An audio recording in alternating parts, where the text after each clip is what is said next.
विभागयो गुणागुणेषु वर्तन्त इति मत्वा न सज्जते। पहली स्थिति दिखाई कहा जो अज्ञान में पड़ा हुआ है क्या स्थिति वहां पर? कहा वहां पे सब कर्म होते हुए दिखाई दे रहे कैसे हैं? कहा सर्वशः सभी प्रकार के कर्म, सर्वशः कर्माणि क्रियमाणानि प्रकृति गुणैः। भगवान कहते हैं सभी प्रकार के, चाहे लौकिक कर्म और चाहे शास्त्रीय कर्म, दो प्रकार के कर्म हो सकते हैं, एक शास्त्र के अनुसार और कुछ होते हैं लोक मत के अनुसार। देखो आपका जीवन इन दोनों से लगा हुआ है। आप जीवन में जो व्यवहार कर रहे हो, जो भी क्रियाएं कर रहे हो, या तो उनमें कुछ क्रियाएं ऐसी हैं जो शास्त्र के अनुसार हैं, शास्त्र मत के अनुसार हैं, और कुछ ऐसी हैं वो लोक मत के अनुसार। जैसे विवाह का आयोजन है तो वहां जो शतपति है और जो अग्नि जला के जो आचार्य कार्य करा रहे हैं वो क्या है? कहा वो शास्त्रीय मत के अनुसार है। लेकिन बहुत सारे और भी होते हैं, वो कुएं में पैर लगा के बैठ जाए, बरात होते समय वो सूप और जो क्या और प्रक्रियाएं होती हैं, बहुत सारे ऐसे कार्य होते हैं। वो कैसे हैं?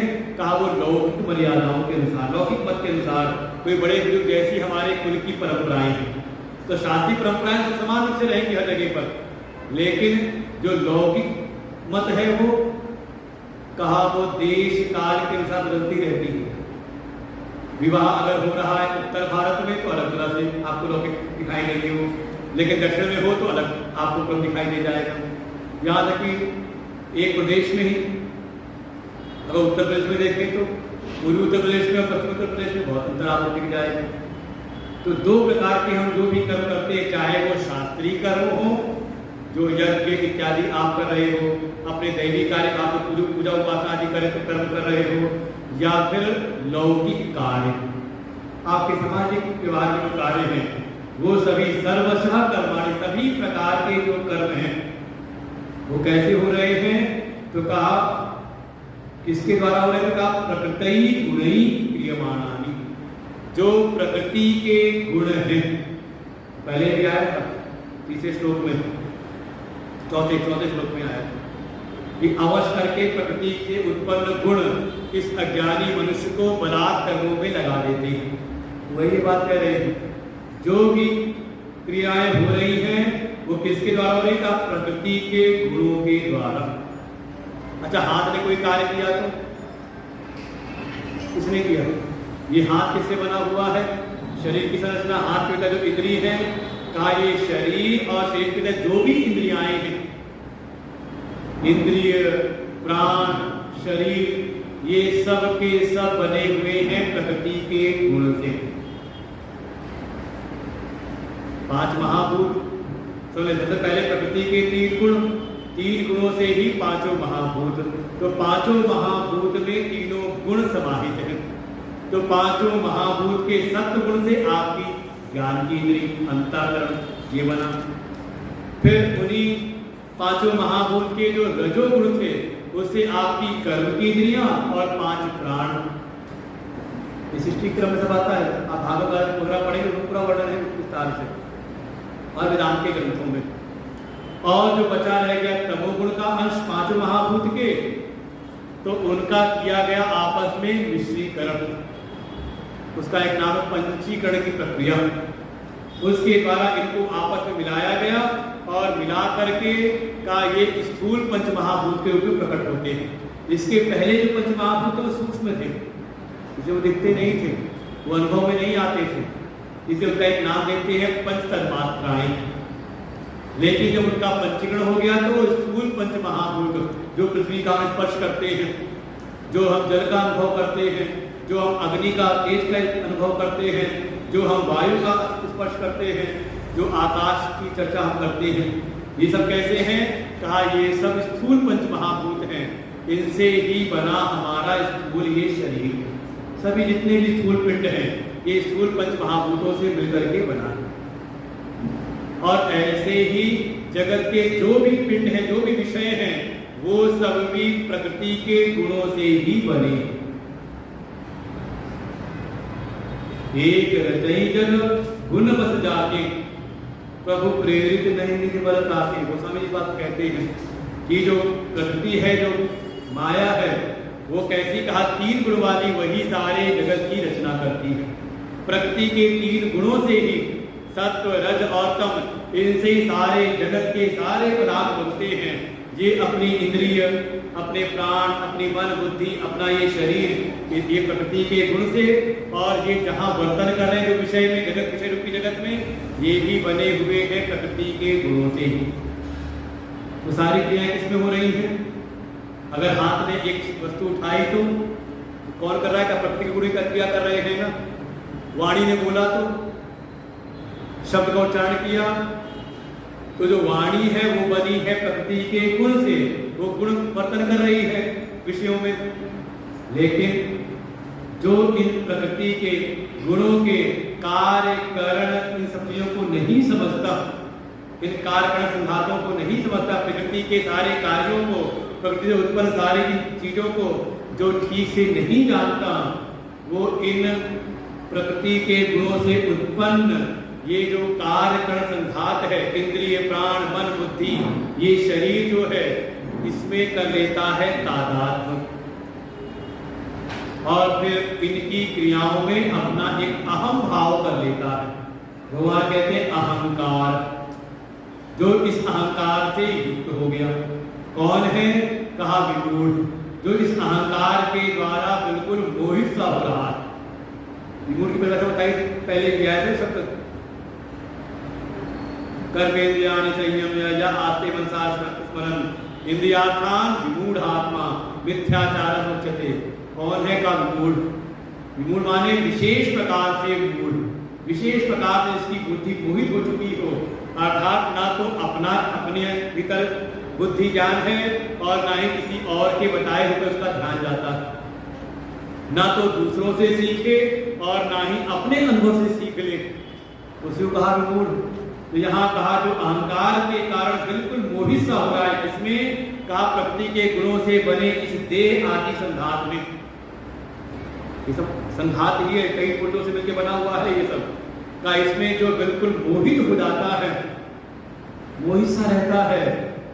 सारे क्रियाएं हो रही है प्रकृति के गुणों के द्वारा, लेकिन इन प्रकृति के गुणों से उत्पन्न शरीर में अहम भाव करके, इससे अभिमान करके जो है वो कहता है मैं सब करने वाला हूं, कर्ता अहम इति मन्यते, मैं करता हूं, मैं करने वाला हूं, ऐसी उसकी मति रहती। किसकी?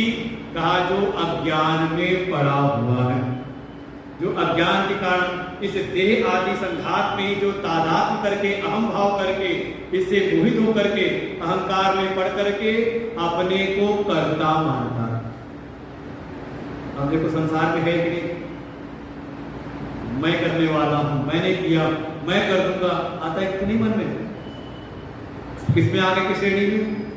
देखो अब उसी संसार, उसी समाज में एक प्राणी है, हर चीज में अपना कर्तापन देता, मैंने किया, मैं नहीं करता तो कैसे होता? अरे हम नहीं रहेंगे तो घर कैसे चलेगा? आता तो नहीं मन के भीतर। वो छिपकली लगी है छत पे, उसको लगता है मैं नहीं रही तो छत को कौन संभालेगा?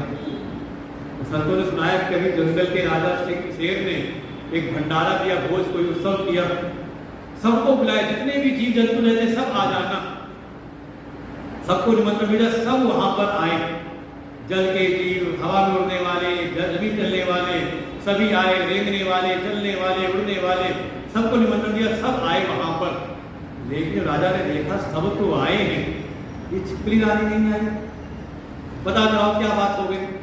जैसे इस समय सभी पार्टी वाले अपने अपने नेताओं को बुला रहे हैं ना, जीते हुए सांसदों को, और 4-5 ना आए तो धुलवाते ने क्यों नहीं आए?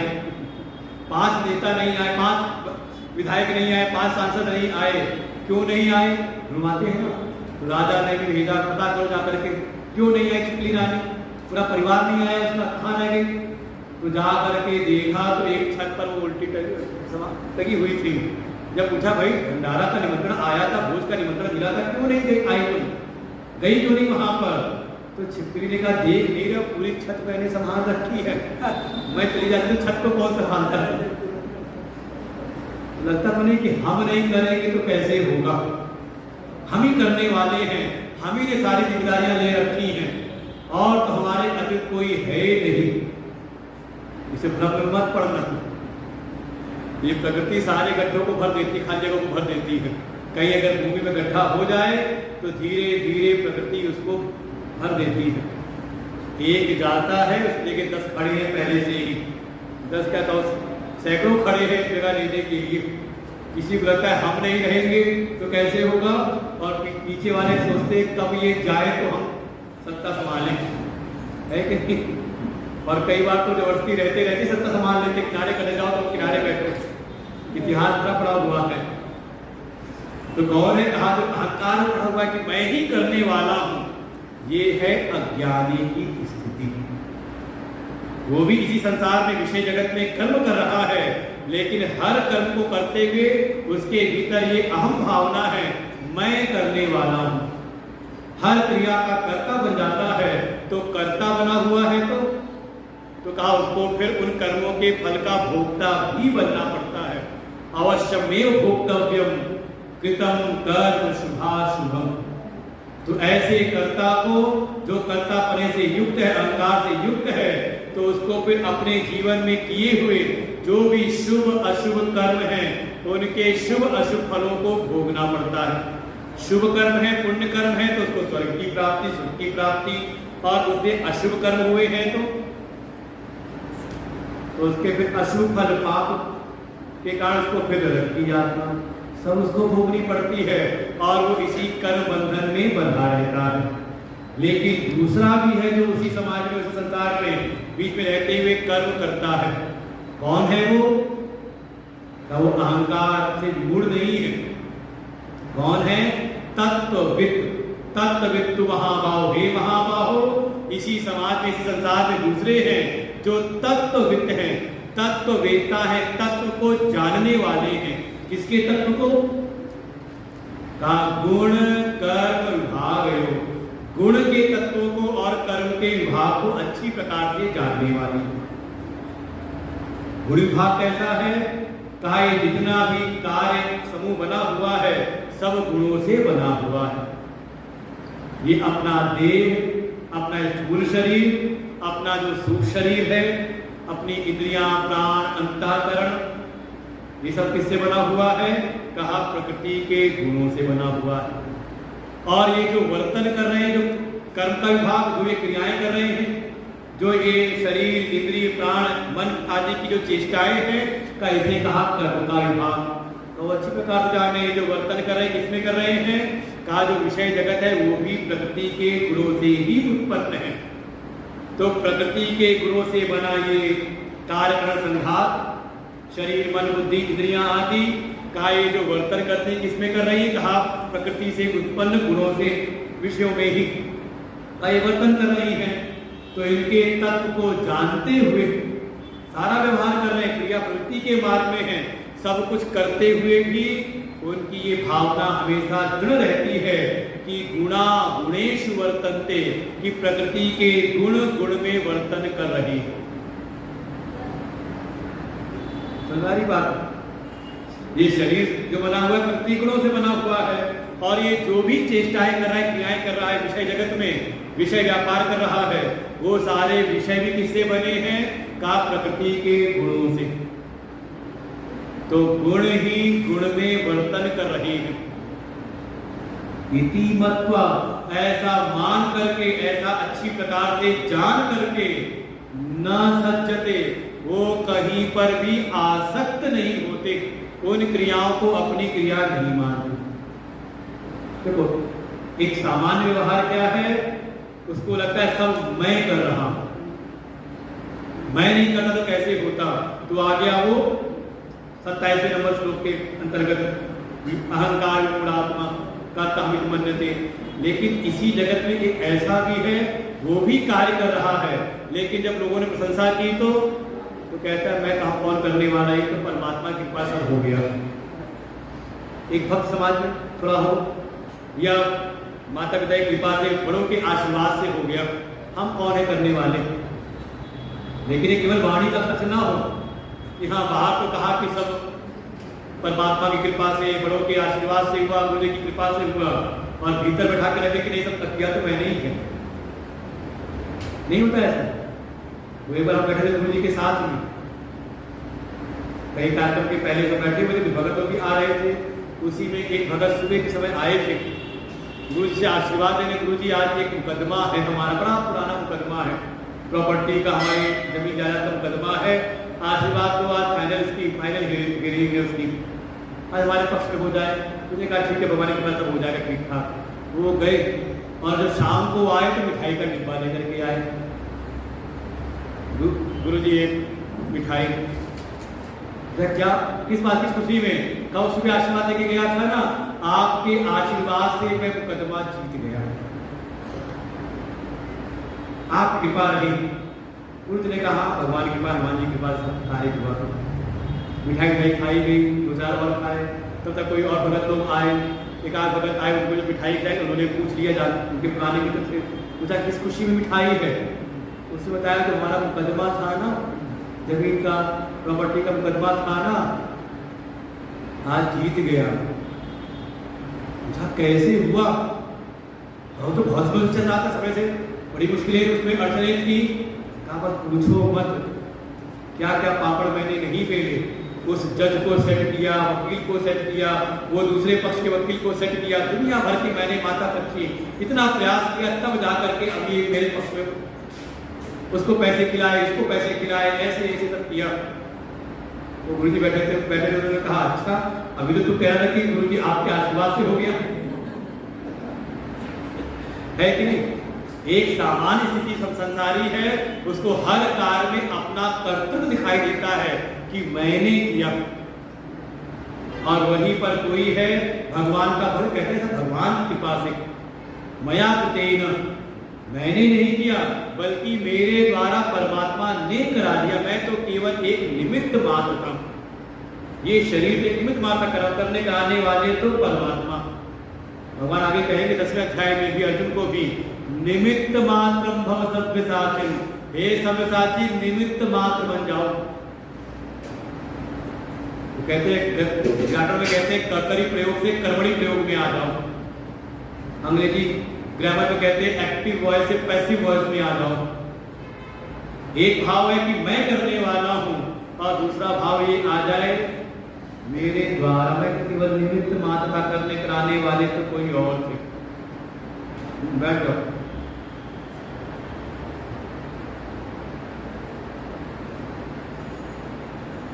जो ज्ञानी है, देखो एक तो हो गया एक सामान्य व्यक्ति, दूसरा हो गया भक्त समाज का। भक्ति के मान में इतना हो जाता है, अपना कर्तृत्व विलीन हो जाता है, ज्यादा कर्तापन भीतर नहीं आता।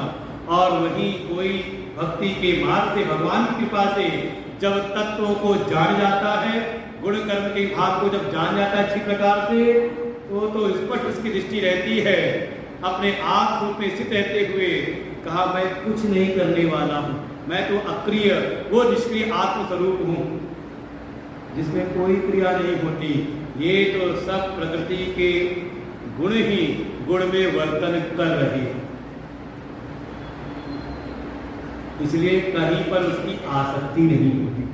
तो दो हो गए ना, ज्ञानी भी रहता है इसी समाज में, इस व्यवहारिक जगत में, और अज्ञानी भी रहता है। जो अज्ञानी है वो आसक्त होकर के कर्म करता है, कर्मों में भी उसकी आसक्ति, कर्तापन भी रहता है, और फलों में भी उसकी आसक्ति रहती, भोक्तापन भी रहता है, कर्तृत्व भोक्तृत्व से युक्त होकर के करता है। लेकिन जो ज्ञानी है कहा वो आसक्त नहीं रहता कर्म और कर्म फलों में, लोक संग्रह की भावना से बिल्कुल आसक्ति से रहित होकर के बस समझ ले उसके शरीर से कार्य होते रहते हैं। तो करना क्या है, पुनः समझाया, जब दोनों रह रहे हैं तो ज्ञानी और अज्ञानी दोनों रह रहे हैं, तो भगवान ज्ञानियों को सचेत करते हैं। प्रकृते गुण सम्मूढ़ा सज्जन्ते गुण कर्मसु तान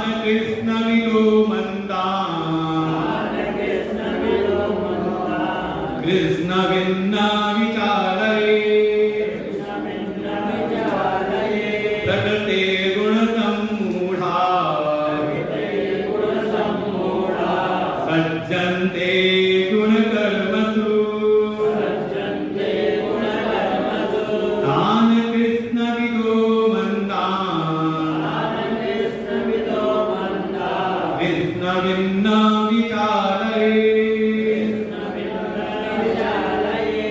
मान लो आप ज्ञानी हो जाओ, तत्ववेत्ता आप हो जाओ, परम ज्ञानी हो गए और रह रहे हो उन्हीं अज्ञानियों के बीच में, तो कई बार ऐसा होता है कि जो ज्ञानी जो कुछ ज्यादा जान जाते हैं, वो जो अभी अज्ञान में पड़े हुए, नासमझी पड़े हुए हैं, उनकी प्रति बड़ी हे भावना करने लगते हैं। अरे ये तो बड़ा ज्ञानी था, ऐसे इसको क्या पता, करते तो नहीं।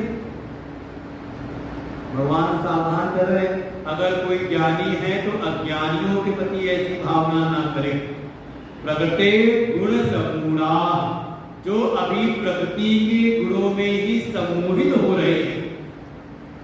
सज्जनते गुण कर्मसु, गुण और कर्मों में जो अभी आसक्त है, गुणों में, गुणों से उत्पन्न जो देह आदि है, देह इंद्रिय आदि, इनकी चेष्टाओं में, क्रियाओं में जो आसक्त हैं, इसी इनकी क्रियाओं को अपनी क्रिया मानते हैं। ऐसे प्रकृति के गुणों में जो सम्मोहित से हैं, कौन है वो? तो कहा अकृष्ण विदः, जिनको अभी पूर्णता से ज्ञान नहीं हुआ। अकृष्ण माने संपूर्ण ज्ञान जिनको हो गया। देखो दो बार आया हुआ है, पहले आया तान अकृष्ण विदः और मंदान, उसके बाद फिर आएगा कृष्णविद। दो बार आया अकृष्णविद पहले और बाद में आया है कृष्णविद। जब संधि करेंगे तो आएगा।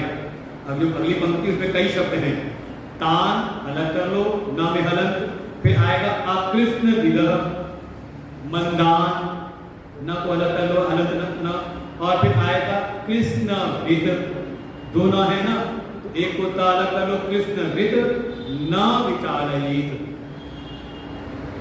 तो जो अभी प्रकृति के गुणों में सम्मोहित हो रहे हैं, जो अभी गुण कर्मों में ही आसक्त है, कर्मों में, कर्मफलों में जिनकी आसक्ति है, ऐसे जो मंदान, जो अभी मंद समझ वाले हैं, मंद बुद्धि वाले हैं, तत्व की दृष्टि से, हो सकता है दुनिया का ज्ञान तो बहुत हो सकता है साइंस पढ़े हुए हो, डॉक्टर इंजीनियर हो, तो ये मत कह देना कि बिल्कुल मूर्ख है वो।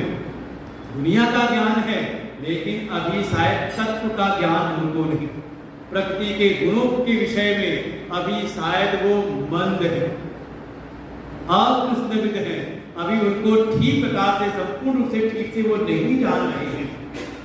ऐसे उनके प्रति तान, ऐसे जो है तान, उनको जो कृष्णविद, जो संपूर्ण ज्ञान को प्राप्त कर चुके हैं, वो ज्ञानी लोग उन अज्ञानियों को, नासमझों को विचलित ना करें, उनको भ्रमित ना करें कि कहाँ तो एक गुड्डे गुड्डे खेले पड़ा होता है, ऐसे बोलते हैं। थोड़ा वेदांत पढ़ लेते हैं, थोड़ा ज्ञान प्राप्त कर लेते हैं, तो कोई पूजा उपासना कर रहा तो कह रहे कहाँ लगे हो गुड्डे गुड़िया के खेल में। बिल्कुल विचलित ना करें, उसकी जैसी स्थिति है उसके अनुरूप ही उसको उपदेश करें, उनको आगे बढ़ाएं, उनके साथ जैसे क्रमशः है। ये छोटा बच्चा है वो ध्यान रखो दृष्टांत, छोटा बच्चा है तो छोटे बच्चे की जैसी बुद्धि। अब देखो ये होता भी है। अच्छा, प्राइमरी स्कूल में बच्चे को समझाना शुरू करते हैं कि पृथ्वी गोल है, सूर्य उदय अस्त नहीं होता। सत्य है ना कि सूर्य उदय अस्त होता है सूर्य। हाँ ठीक है, आपको पता चला है, कब पता चला है? जब कितना ज्ञान पढ़ लिया, हाई स्कूल तक पढ़ लिया, तब आपको ये ज्ञान हुआ है। लेकिन अभी जिस बच्चे की बुद्धि केवल प्रत्यक्ष को देखो सामने दिख रहा है, उस पर ही विश्वास करने वाली बुद्धि है। अभी वो अप्रत्यक्ष जो नहीं दिख रहा है, उसका अनुमान करने की इसकी सामर्थ्य नहीं है, तो उसको फिर यही समझाना पड़ता है कि हाँ पृथ्वी चपटी है, जैसा दिखाई दे रही है। फिर उसको समझाना पड़ता है कि सूर्य उदय हो रहा है, सूर्य अस्त हो रहा है, जिधर से उदय हो रहा है वो पूरब है, जिधर अस्त हो रहा है उधर पश्चिम है। दिशाओं का ज्ञान करा रहे हैं, है कि नहीं? अच्छा, जो पढ़ा रहा है वो जानता है कि नहीं जानता है इन सब बातों को, इनके रहस्यों को? सूर्य के उदय अस्त के रहस्यों को जानता ही जानता पढ़ाने वाला, चाहे भले प्राइमरी में पढ़ा रहा, कम से कम बीटीसी किया हुआ तो होगा ना, हाई स्कूल करके ग्रेजुएट किया हुआ होगा ना, तो जान नहीं सकता, तो जान रहा है। लेकिन बच्चों के बीच में है तो बच्चों की स्थिति के अनुसार उनको शिक्षा दे रहा है, समझे ना। और मान लो ज़्यादा पढ़ लिख के पहुंच जाए बच्चों के बीच में और बच्चों को ज्ञान देने लग जाए हाई स्कूल इंटर वाला, जो प्राइमरी में पढ़ रहे हैं, अभी प्ले स्कूल में भी आए हैं, उनको उपदेश करने लग जाए पीएचडी वाला, तो समझ आएगा उनके?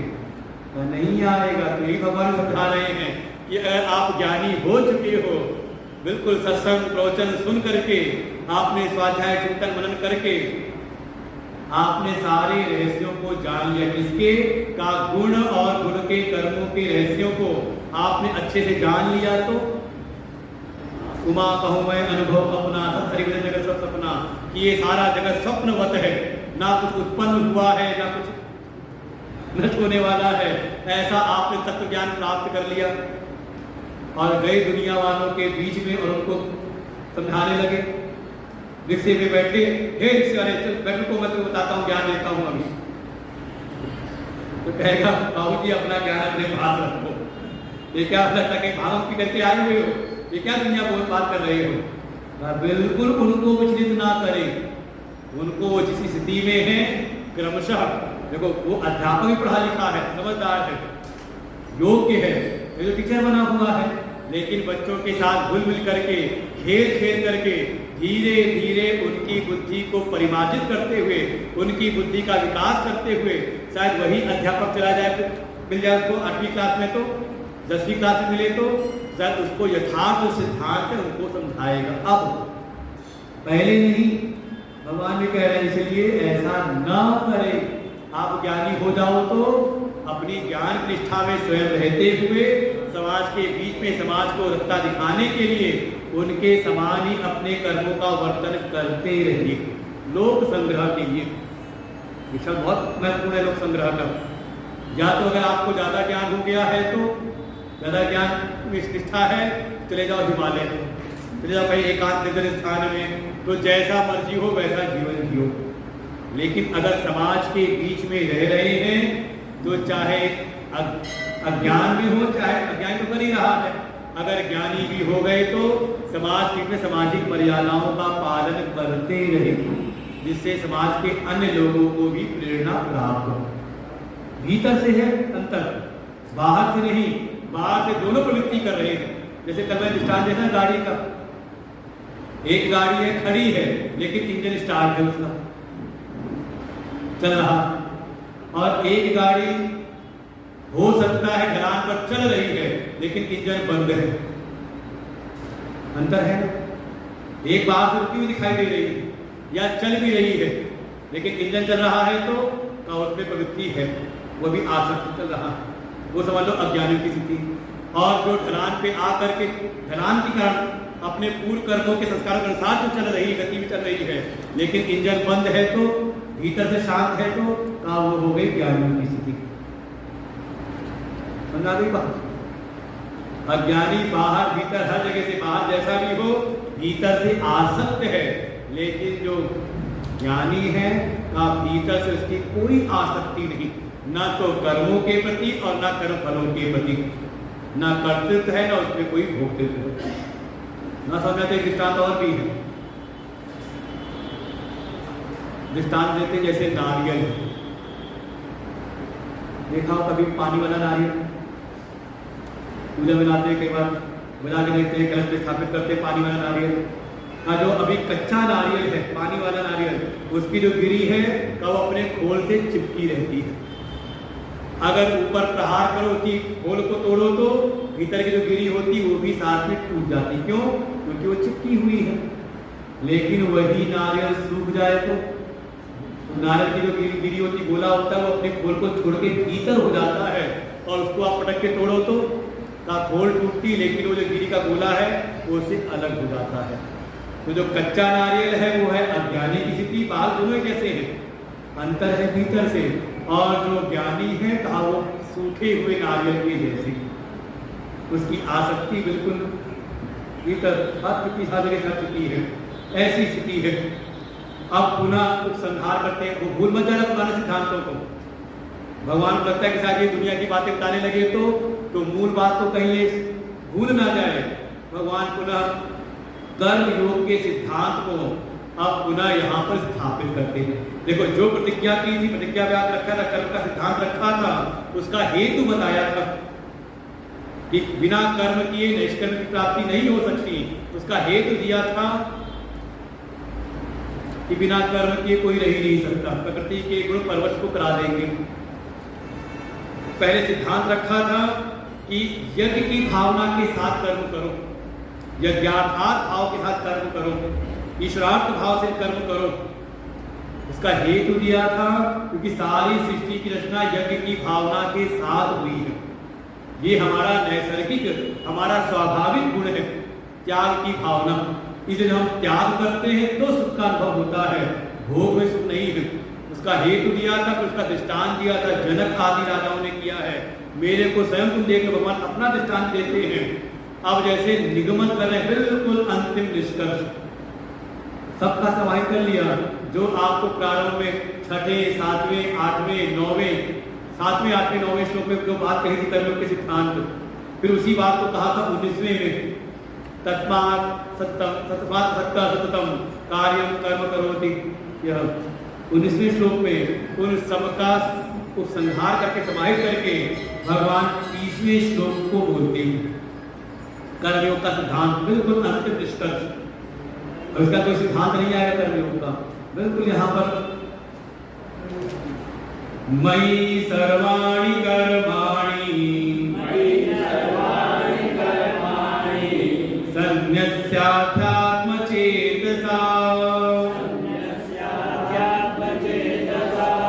निराशीर्निर्ममो भूत्वा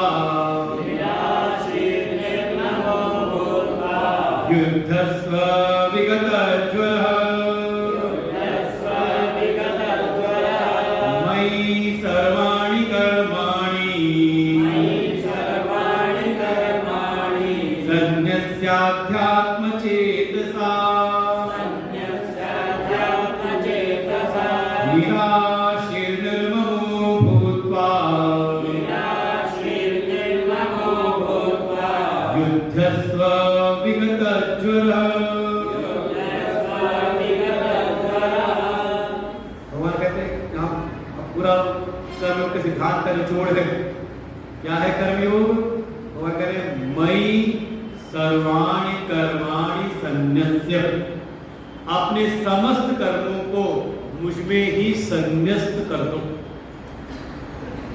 संन्यस्त कहा समर्पित कर दो, मेरे लिए ही कर्म करने वाले बन जाओ। मनुष्य बनकर के जीवन मत जियो। भगवान की कृपा से हमें मनुष्य का जीवन मिला है, तो मनुष्य रहते ही न मरे, बल्कि मनुष्य से हम बन जाएं भगवान के भक्त। इसकी महिमा है, भगवान के भक्त बनकर के जीवन जिए। अर्थात हमारे जीवन के जो भी कर्म हैं वो भगवान के अनुकूल हो, भगवान के उद्देश्यों के अनुकूल हो, उनसे हम प्रतिकूल कोई भी आचरण ना करें। धर्म से युक्त हमारे आचरण हो। ये भगवान के भक्त हैं तो भगवान को जो प्रिय है, जाय विधि मेरा साईं लीजिए सोई वेश धरूंगी, ये है भक्ति का सिद्धांत। अपनी मनमर्जी नहीं, जो हमारे सेव्य हैं, जो हमारे स्वामी हैं, उनके अनुकूल जब हम रहते हैं तो हम सेवक कहलाते हैं, भक्त कहलाते हैं। और अपने मन से जीवन जी रहे हैं तो कहे कि भक्ति फिर भक्त बिल्कुल भगवान के अनुकूल। आनुकूल संकल्प प्रतिकूल से वर्जनम रक्षति इति विश्वासः गोकृत्यम वर्णम तथा। ऐसे सिद्धांत कहे कि जो भगवान के को प्रिय हो वैसा हम आचरण करें, भगवान को जो प्रिय ना हो। भगवान को प्रिय क्या नहीं है? कहा कोई आलस्य में रहे, कोई बिल्कुल आलसी बना रहे, तंद्रा में निद्रा में पड़ा रहे। भगवान कहते हैं मुझको अकर्म पड़ा हुआ व्यक्ति प्रिय नहीं, कर्मठ व्यक्ति हो। फिर कोई अपने लिए जीवन जीता रहे, भगवान कहते हैं उसको प्रिय नहीं, बल्कि जो अपने व्यष्टि संकल्पों को समष्टि के लिए मेरे लिए समर्पित कर दे। भगवान समर्पित करने का भाव तो कहा मई, भगवान भास्कर कहते हैं मई वासुदेवे परमेश्वरे सर्वज्ञे सर्वात्मनि। जब भगवान कह रहे मई मेरे लिए अपने सारे कर्मों को अर्पण करो, तो भगवान किसी देव स्तु के नहीं कह रहे, कोई वसुदेव और देवकी के पुत्र के रूप में नहीं कह रहे। भगवान जब मई कह रहे मेरे लिए, तो कहा परमेश्वरे, जो सारे जगत के नियंता हैं, जो सर्वात्मनि हैं, जो सर्वज्ञ हैं, सबके अंतरात्मा रूप से जो विद्यमान है, भगवान कहे उसके लिए, अर्थात अपने व्यष्टि संकल्पों को समष्टि के लिए समर्पित करें। वो जीवन बहुत महिमावान नहीं होता जो केवल अपने लिए जीता है। पहले ही कहे आए गुंजते ते त्वगम पापा ये पचन्त्यात्म कारणात्, जो केवल अपने भरण पोषण के लिए जीवन जीता है, वो तो वास्तव में केवल पाप ही खा रहा, पापात्मा ही। जीवन की महिमा वो है जो दूसरों के लिए जिए, जो केवल अपने लिए जीते हैं का वो असुर बनने की यात्रा में चल पड़ते हैं, और जो दूसरों के लिए जीवन जीने के लिए प्रयास करते हैं का वही देवत्व की प्राप्ति की ओर आगे बढ़ते हैं। यही अंतर है। इसलिए मनुष्य लोग को बिल्कुल बीच में रखा है। नीचे की ओर तलातल अतल तल तलातल इत्यादि जो नीचे के लोग हैं, पाताल इत्यादि में रहते हैं देव दैत्य लोग, और ऊपर के लोगों में कहा देवताओं का लोग। ये मर्जी आपकी है कि आपको ये मनुष्य का जीवन मिला हुआ है, आपको कर्म का स्वातंत्र मिला हुआ है। आप इन कर्मों केवल अपने भोगों के लिए जीवन जी करके आप अपना अधपतन कराओ, और चाहे तो त्याग की वृत्ति के साथ में, यज्ञ की भावना के साथ में कर्मों करते हुए आप अपना विकास के मार्ग के ऊपर की ओर आप आगे अपने को बढ़ाओ। मर्जी आपकी है। भगवान कहते हैं मुझ परमात्मा के लिए, समझ ले, परमात्मा मतलब केवल हमारा, ठीक है, प्रारंभ में भगवान के सगुण साकार को हम लेकर साधना प्रारंभ करते हैं, लेकिन साधना करते करते हमारी उपासना की परिणति कहाँ तक जाए, कहा जिनकी हम उपासना कर रहे हैं, एक विग्रह के अंतर्गत हमें भीतर ये अनुभूति हो जाए कि ये जो परमात्मा है केवल विग्रह में ही सीमित नहीं है, बल्कि ये सारे जगत की आत्मा है, सर्वत्र विद्यमान है। ये सारा जगत उन्हीं का स्वरूप है।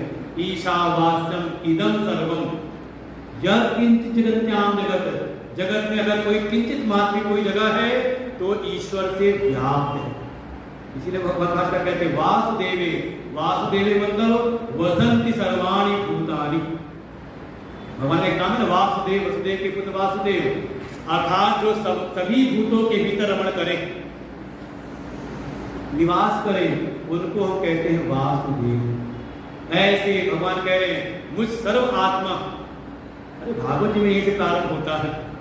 जब परीक्षित जी ने पूछा तो उपाय क्या करूं मैं मृत्यु से बचने के लिए, तो सुखदेव जी कहते तस्मात् भारत सर्व आत्मा भगवान ईश्वरो हरि श्रोतव्यः कीर्तव्यश्च स्मर्तव्ये चेष्टता भयम्। भागवत जी का प्रारंभ यही से है कि उन परमात्मा की कौन कहा जो सर्व आत्मा है, जो सारे जगत की आत्मा रूप है, वही ईश्वर है, सारे जगत के जो नियंता है, वही कभी भक्तों के संकटों को हरण करने के लिए हरि का रूप लेकर प्रकट हो जाते हैं, भक्तों के संकटों को हरण करते हैं। उन परमात्मा का श्रवण करें, उनको जाने, और जान करके उनके प्रति अपने कर्मों को हम समर्पित करें। तात्पर्य वही जो एक सिद्धांत दिया था ना, बार बार आ रहा है रोज, अपने व्यष्टि संकल्पों को, अपने निज संकल्पों को कहा जगत के संकल्पों के लिए, धर्म के संकल्पों के लिए, ईश्वरीय संकल्पों के लिए आप विसर्जित करें। समष्टि का समष्टि, व्यष्टि का समष्टि के प्रति विसर्जन ही कर्म योग है। ये स्पष्ट है। ईश्वरीय कार्यों के लिए अगर भगवान के भक्त हैं तो कम से कम ये तो अपने जीवन में देखें, केवल पूजा पाठ करने से भगवान की भक्ति नहीं होती। ये कभी जीवन में आए कि हमारा जो जीवन है ईश्वरीय कार्यों के समर्पित है कि नहीं। ईश्वरीय कार्य कौन से हैं, भगवान क्यों आते हैं, तो जगह जगह सुनते हैं धर्म संस्थापनार्थाय, और धर्म संस्थापना कैसे, जो चार की रक्षा करने के भगवान आते हैं। विप्र धेनु सुर संत हित लीन मनुज अवतार निज इच्छा निमित्तनु माया गुण गोपाल। जब आते हैं तो विप्र की रक्षा अर्थात ब्राह्मणों की रक्षा। कौन से ब्राह्मण? जो नौकरी कर रहे हैं, व्यवसाय कर रहे हैं, वो शुद्ध ब्राह्मण नहीं है, वो वैश्य ब्राह्मण हो गए। ब्राह्मण किसे कहा? विप्र, जो वेद पाठी हैं, जो वेद के संहिता भाग को जीवन में धारण करते हैं, वेद का जो कर्म कांड है उसको स्वयं पहले जानते हैं और उसके प्रचार प्रसार में लगे हुए हैं। अर्थात कहीं पर वेद का पठन पाठन हो रहा हो, वेद पाठी जहाँ ब्राह्मण हो, विद्यार्थी हो, अगर उनके लिए आपका अगर कोई अंश जा रहा है सेवा में, तो समझे कि आप ईश्वरीय कार्य कुछ कर रहे हैं। फिर दूसरा, धेनु, गाय। गाय के संवर्धन के लिए अगर आपकी कोई सेवा लग रही है तो आप, अच्छा गाय भी कौन सी? विदेशी वाली नहीं, जर्सी गाय नहीं, देसी गाय जो दूध कम देती, सेवा ज्यादा कराती है। 33 कोटि देवताओं का उनमें निवास है। और देखें, ज्यादातर जब भी कोई असुर आता है तो इन चारों पर ही प्रहार करता है। चाहे वो असुर हमारे सतयुग त्रेता में रहे हो और चाहे वर्तमान में भी रहे हो, आसुरी वृत्ति वाले तो इन्हीं चारों पर प्रहार करते हैं। जैसे पूर्व के थे शासन सत्ता वाले, तो कहीं ना कहीं उन्होंने हमारे गुरुकुलों को नष्ट किया है। हमारे जो वेद विद्यालय थे उनके प्रति एक कहते थे कि हे भावना करके रखे, और कहीं मदरसा इत्यादि हो तो उनका संवर्धन कर रहे थे। लेकिन वहीं पे संस्कृत विद्यालय है, वेद विद्यालय है, तो उनके प्रति नहीं, उनको तो कहो अवैध घोषित कर दें। फिर गाय के प्रति अत्याचार, ऐसा कुचक्र कि हमारी जो देसी नस्ली गायें थी धीरे धीरे विदेशी तो उनको ले गए, अपने यहाँ जाके पाने लगे। ब्राजील, जर्मनी इत्यादि में गाय की संख्या बढ़ने लगी, और हमारे यहाँ धीरे धीरे ऐसा कुचक्र कि सब वहाँ के जो सीमन लागा के यहाँ दे करके हमारी देसी नस्लों को खराब किया। ये सब कुचक्र हुआ अभी अपने इतिहास के समय पहले ही। जहाँ देसी गाय का संवर्धन सेवा हो, उनकी पहचान होती है। सबसे मुख्य पहचान तो ये कि उनकी गले की ललरी सी दिखती है, गौ कंबल बोलते हैं देसी भाषा में, वो कंबल जैसा, और पीठ के ऊपर टाट होती है, बिल्कुल जितनी बड़ी टाट हो उतनी शुद्ध है। और ऊपर टाट नहीं तो होता है पीठ के ऊपर, ऐसा उठा रहता है पीठ के ऊपर, तो समझ लो वो देसी गाय। जहाँ देसी गाय की सेवा हो वहाँ पर सब देवता निवास करते हैं। अगर उनकी सेवा में अगर हमारा अंश निकलता है तो हम ईश्वरीय कार्य में लगे हुए, जो भी कर रहे हैं, अगर हमारा अंश निकल रहा है उसकी सेवा में।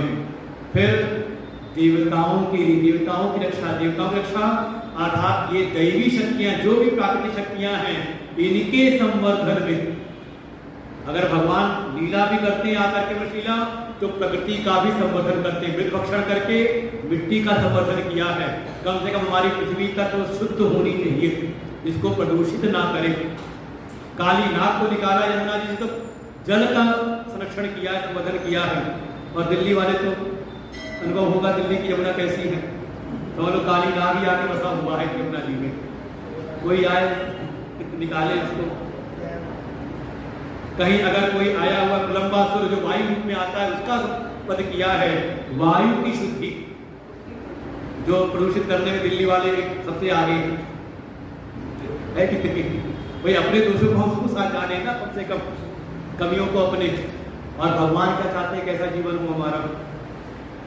कोई व्योमासुर है, आकाश शक्ति का, भगवान ने दावाग्नि का पान किया, अग्नि का पान किया है, तो इन लीलाओं के द्वारा अपने पंच महाभूतों का, प्रकृति का संवर्धन किया। तो कम से कम जो हमारी प्राकृतिक शक्तियां हैं, जो दैवी शक्तियां हैं, थोड़ा यज्ञ इत्यादि करते हुए हम उनका भी संवर्धन करें। और चौथा कहा संत, विप्रधेनु सत्सुर संत हित, संतों की रक्षा, क्योंकि संत लगे रहते हैं जो हमारे वेद का ज्ञान का कांड है उसके प्रचार प्रसार। अच्छा यहाँ क्या हो रहा है, यहाँ कोई आपको कर्म की ज़्यादा यज्ञ अनुष्ठान की बात नहीं बताई जा रही, आपके इष्टपूर्ण कर्म कैसे होते हैं, आपके जो भी कर्मानुष्ठान उनकी चर्चा नहीं है, बल्कि हमारे वेदों का जो ब्रह्म विद्या है, वेदों की जो तत्व विद्या है, आत्म विद्या है, उसका यहाँ पर आपको श्रवण हो रहा है। तो संत लगे रहे, जैसे एक ब्राह्मण का कर्तव्य है वो वेद के कर्म कांड का प्रचार करता है, और दोनों चल रहा है इस समय। हमारे साथ जो विद्यार्थी वेद विद्यार्थी हैं, तो सुबह जो अपना चाहते हैं अपने घर जाकर के कोई रुद्राभिषेक करा रहा है, यज्ञ करा रहा है, वो दो रहा है लगभग। बाकी अंदर जी कहें तो चलता ही है सुबह, और शाम के समय हमारे द्वारा तत्व चिंतन। तो इन दोनों पर ही हमारा वेद का ज्ञान टिका हुआ है। ब्राह्मणों को जो वेद पाठी ब्राह्मण हैं उन पर वेद के कर्मकांड, और जो संत हैं उन पर वेद का ज्ञान कांड। तो जहाँ पर संतों की सेवा होती हो, संतों का संवर्धन होता हो, जहाँ गाय का संवर्धन होता हो, क्योंकि बिना गाय के आपका कोई भी कर्मानुष्ठान पूर्ण नहीं हो सकता। अब आज आके आप पैकेट के दूध से कर लो, बात अलग है, लेकिन देवता भी वे कहते हैं जो जैसा है वो वैसा ही भोग चाहता है। अच्छा, आप पूरा हाइजीन का ध्यान रखते हो और आपको ला करके आप ऐसा प्रसाद खिलाएं जो आपके सामने देवी पे गिर चुका हो, उसको उठा करके आप रख के आपको दे, तो आप भले श्रद्धा से सामने तो न नकारो, सब हाथ में ले लो, लेकिन शायद पीछे जा करके कहीं किसी और को पकड़ा दोगे, है कि नहीं? करते कि नहीं करते? तो आपको लगता है आप कुछ भी लाके देवता को कहा दोगे, देवता स्वीकार कर लेंगे? देवता स्वीकार नहीं करते, करा भले लो। तो बिना गाय के दूध, बिना गाय के घी, बिना गाय के गोबर, बिना गाय के गोमूत्र के, बिना दही, बिना इसके सब चीज़ों के का कोई भी कर्मानुष्ठान फलीभूत नहीं होता, सम्यक प्रकार से नहीं होता। ठीक है, कुछ नहीं से कुछ हो रहा है, क्योंकि थोड़ा हमें स्वयं सजग होना पड़ेगा। इसलिए जहाँ कहीं भी इनका संवर्धन होता हो, वेद पाठी ब्राह्मणों का, जहाँ वेद विद्यालय हो, जहाँ गौशाला हो, जहाँ संतों की सेवा होती हो, जहाँ यज्ञ नित्य होते हो, और हमने अपने गुरुदेव को देखा, उनके सारे आश्रम में चारों व्यवस्थाएं लेकर चलती हैं। हर जगह पे मंदिर है, देवशाला है, हर जगह पे यज्ञशाला का निर्माण, हर जगह पे गौशाला का निर्माण, और हर जगह वेद विद्यालय का निर्माण। इसलिए ये जो ईश्वरीय कर्म है ये समाज में आगे चलते रहे, और जो कोई भी इन सेवाओं में अपना अनुदान देता है तो वास्तव में वो इस श्लोक को चरितार्थ करता है, मयि सर्वाणि कर्माणि सन्न्यस्य अध्यात्म चेतसा। थोड़ा अपने चित्त को आध्यात्मिक करते हुए, बहुत ज्यादा भौतिकवाद में लग करके नहीं, हर जगह तर्क ही नहीं चलते, अध्यात्म चेतसा, थोड़ा अपने बुद्धि के विवेक का वर्धन करते हुए अपने समस्त कर्मों को मुझ में समर्पित करें। कम से कम ठीक है, जो भी हम परिश्रम कर रहे हैं, हम पर जो दायित्व है वो सब पूर्ति होती रहे, उसके लिए मना नहीं किया, लेकिन कम से कम अपनी शक्ति सामर्थ्य का कुछ अंश हम भगवान के लिए भी निकालें, इन सेवाओं के लिए निकालें। तब समझ लो आप कहीं ना कहीं कर्मयोग में लगे हुए हो, और जब इस प्रकार से अर्पित करें तो कई बार मन में आता है कि पता नहीं भगवान के लिए करने लग गए तो हमारी दुनियादारी का क्या होगा, हमारा व्यवहारिक क्या होगा, और उसकी चिंता ना करें। तो आगे भगवान बार बार कहेंगे, कोई अगर मेरे लिए करता है तो मैं स्वयं उसके लिए करता हूँ। वो कहा ना परस्पर भाव अंत, इसी अध्याय में था कि आप अपनी सेवाओं के द्वारा देवताओं का वर्धन करिए, बदले में देवता आपका संवर्धन करेंगे। ये सृष्टि चक्र में चल रहा है, जो कर रहा है उसको प्राप्त हो रहा है, और जब ये करें तो निराशी हो करके, अगर आप कुछ भी कर्म कर रहे हैं और बदले में फल की आशा लगा के कर रहे हैं तो काफी कर्मयोग यथार्थ रूप में कर्मयोग सिद्ध नहीं होगा। यहाँ तो बिल्कुल ठीक है, मेरा कर्तव्य है, मुझको अपने कर्मों को समर्पित करना ही करना है, भगवान के लिए करने वाला बनना है, किसी आशा के लिए नहीं। और कोई आशा लगा के कर्म किया कि हम ये करेंगे तो ये मिलेगा, तो आप कर्मयोग नहीं बल्कि आप चले गए सकाम कर्म में।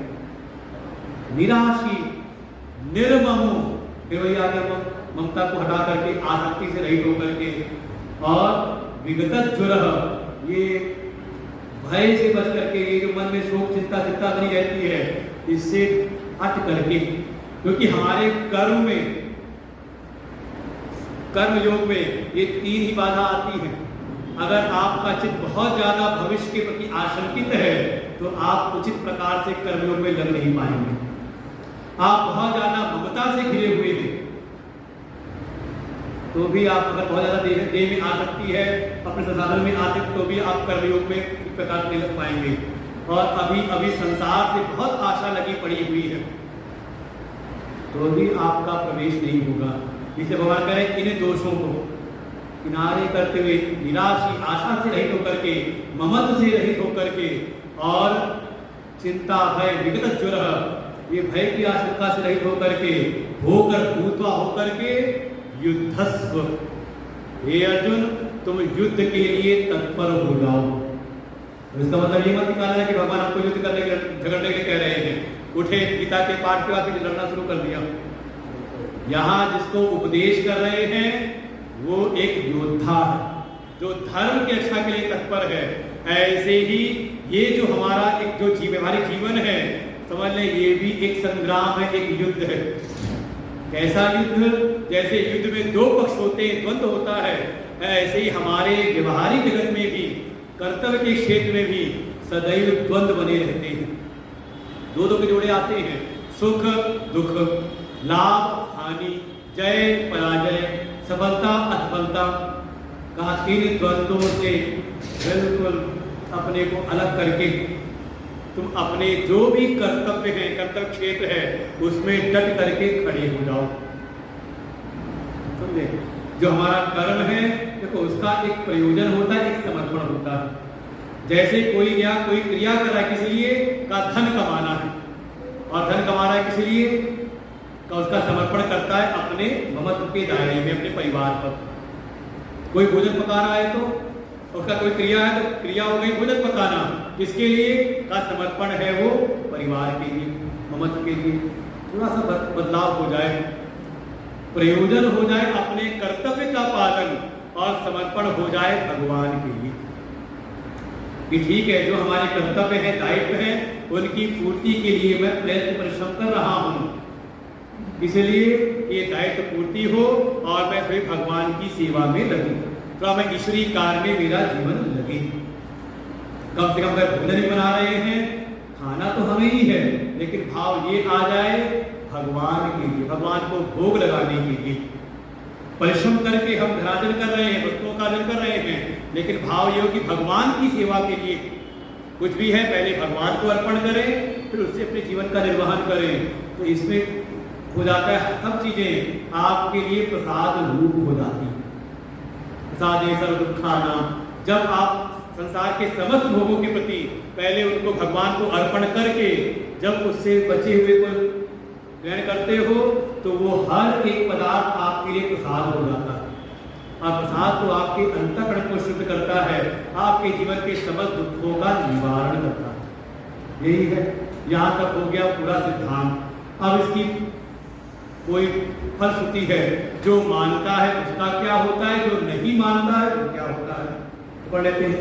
ये मे मतमिदं नित्यं, ये मे मतमिदं नित्यं, अनुतिष्ठन्ति मानवाः,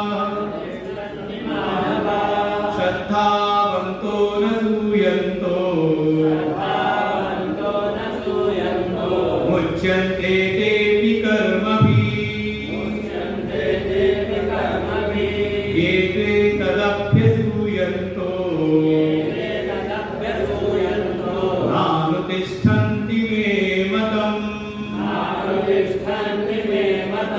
सर्वज्ञानविमूढांस्तान्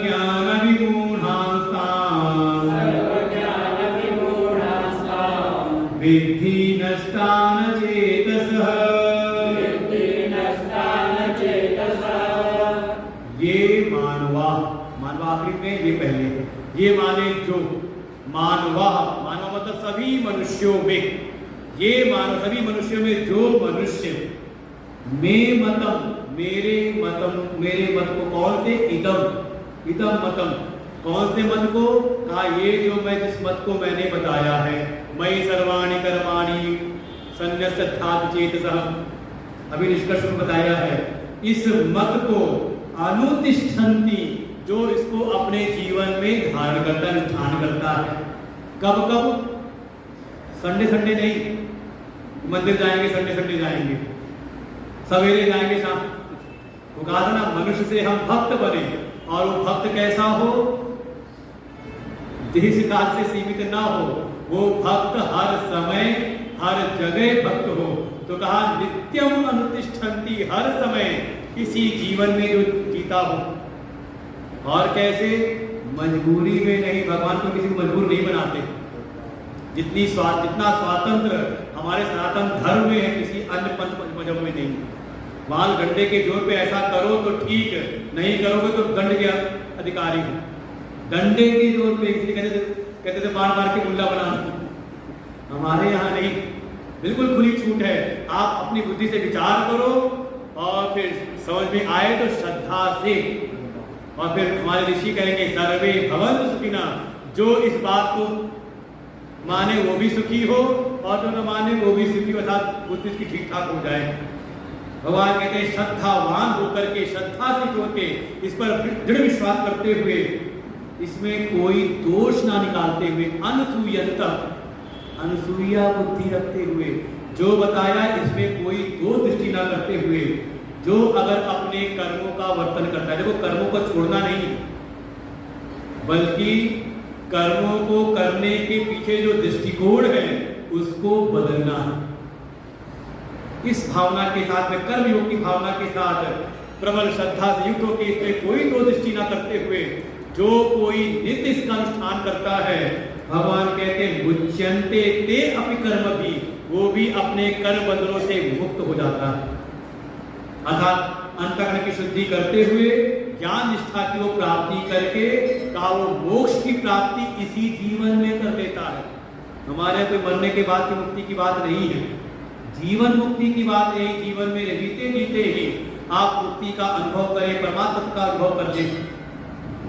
अच्छा कोई ना करे तो क्यों नहीं करता?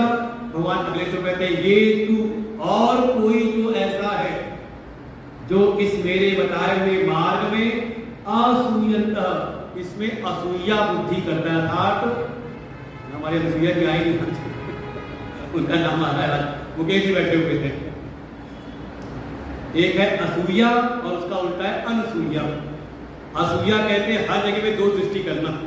वो कई बार ऐसी मनोवृत्ति होती है कि कितनी अच्छी व्यवस्था भी हो, वो कोई व्यक्ति आएगा ये ठीक नहीं है, ये खराब है, ये खराब है। कौन है? कहा ये असूया बुद्धि वाला। और जो सब जगह भगवान का दर्शन करते हुए कहीं पर कोई दो दृष्टि ना करे, उसी को कहा अनुसूया। वही अत्रि की अनुसूया थी पत्नी उनकी, जिन्होंने तीनों देवताओं को भी अपना बालक बना लिया विषम परिस्थिति में। लेकिन हेतु क्या है? कहा केवल अनुसूया भाव से जीवन जीने का।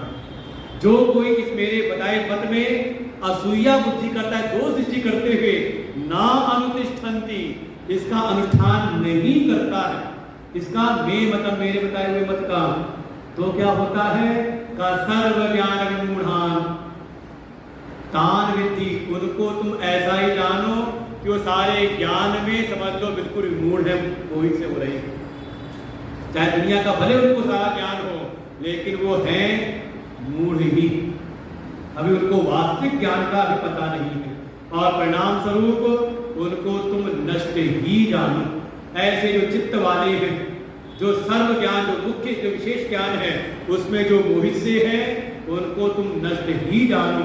वो बार बार इस कर्म के चक्र में पड़ के जलते मरते रहते हैं, का उनकी मुक्ति संभव होती नहीं। तो जब आपका ऐसा मत है तो सब इस ओर क्यों नहीं लग जाते? ये भगवान का मत है तो अच्छा लग रहा है सुन करके, लेकिन यहाँ तो सुन रहे तो अच्छा लग रहा है, और वहां जाके मन में कितना याद रहेगा, कितना धारण करोगे? तो क्या कारण है कि भगवान के बताए हुए मत पर भी जो भगवान की भक्ति के मार्ग में लगे हुए हैं, वो भी पूर्णतया इसका अनुवर्तन नहीं कर पाते? क्या कारण है? तो भगवान कहते हैं कल आना समय से तो बताएंगे।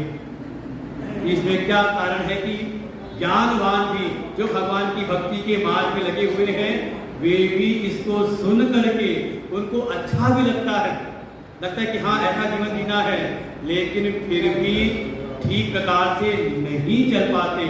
और नहीं चल पाते तो क्या करना है? भगवान उसका निदान भी देते हैं। तो कल हम लोग सुनेंगे, कल विश्राम दिवस है, तो समापन है।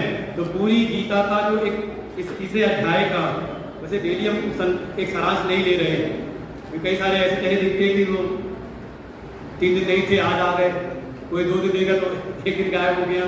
तो पूरा जो गीता के तीसरे अध्याय का सारांश है, लेकिन कम से कम 4 बजे आएंगे तो मिलेगा पूरी गीता का सार, तीसरे अध्याय का सार। और आप सोचो कि नहीं 5 बजे जाके पूरा कर लेंगे तो वो सार नहीं मिलेगा। तो कल अंतिम दिवस पर पूरे तीसरे अध्याय का पहले से लेकर के 43 श्लोकों का पूरा सार और जो बचा हुआ विषय है कि जानने के बाद भी, अच्छा लगने के बाद भी हम इस श्रेष्ठ मार्ग, इस कर्मयोग के मार्ग पर क्यों नहीं चल पाते, इसका भी भगवान मेंशन करते हैं और चलने के लिए क्या करना चाहिए भगवान इसका समाधान भी देते हैं। तो हम कल सुनते आज एक शाम। ओम पूर्णमद पूर्णमिदं पूर्णात् पूर्णमुदच्यते पूर्णस्य पूर्णमादाय पूर्णमेवावशिष्यते। ओम शांति शांति शांति। हरि ओम। श्री गुरुभ्यो